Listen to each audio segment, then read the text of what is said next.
이균용 대법원장 후보자의 재산을 둘러싼 여러 축소, 은폐, 특이 의혹과 함께 여성, 아동, 가정폭력 등에 관한 문제 있는 판결 사례가 속속 밝혀지면서 도덕성과 청렴성, 인권 감수성 등 대법관의 기본 자질에 대한 국민의 의구심이 커져가고 있습니다.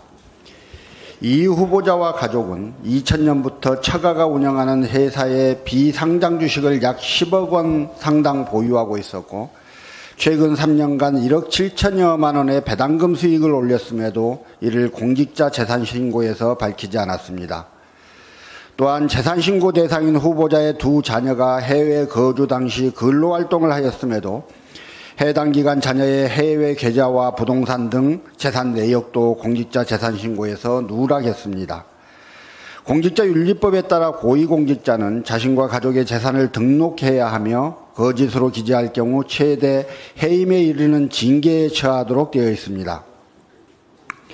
또한 대법원 공직자윤리위원회는 재산 누락 등 불성실 신고자에 대해 공직자윤리법이 규정하는 경고, 징계 요구 등 조치를 할 방침이라고 밝힌 바 있고, 법이나 시행령 그리고 공직자 재산등록 신고 매뉴얼에까지 비상장 주식인 경우 액면가를 입력하라고 강조하여 안내하고 있습니다. 그럼에도 불구하고 후보자가 비상장 주식과 자녀들의 해외 자산을 누락한 것은 다분히 고의에 의한 것이라고 볼 수밖에 없습니다. 이뿐이 아닙니다. 후보자와 가족의 재산 증식과 관련한 각종 편법과 탈세 의혹도 드러나고 있습니다. 자녀들이 9세, 11세 때인 2000년 처가의 가족회사 비상장 주식 250주를 취득한 것으로 알려져 있으나 취득 경위나 증여세 납부 여부 등에 대한 증빙 자료를 전혀 제출하지 않았습니다.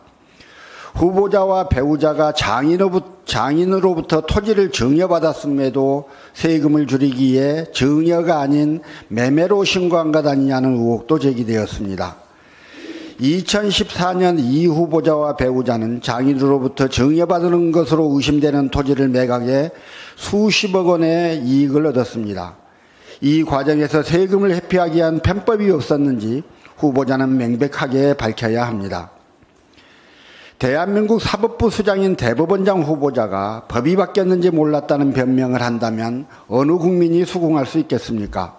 국민은 청렴결백하고 정직하며 정치적으로 중립적인 대법원장을 기대하고 있습니다. 그러나 이 후보자는 재산신고 위반 등 공직자윤리법 위반에 대하여는 착오였다, 법이 바뀐지를 몰랐다는 무책임한 답변으로 일관하고 있고, 재산 증식 의혹 관련 국회의 자료 제출 요구에는 매우 불성실한 답변 태도를 보이고 있습니다. 윤석열 정부 들어 장관 후보자들이 보였던 자료 미제출 행태와 똑같은 행위입니다. 자신이 있다면 자료를 제출하면 그만입니다. 지금까지 드러난 사실로도 이균용 후보자가 사법부 수장으로서 권위와 자격이 있는지에 대한 국민의 의심이 광범위하게 퍼져 있음을 명심해야 할 것입니다. 이 후보자는 후보자 지명 직후 무너진 사법 신뢰와 재판의 권위를 회복하겠다고 말했습니다. 그 말을 돌려드립니다. 후보자 스스로 본인이 과연 그럴 수 있는 자격이 있는지 되물어 보시기 바랍니다.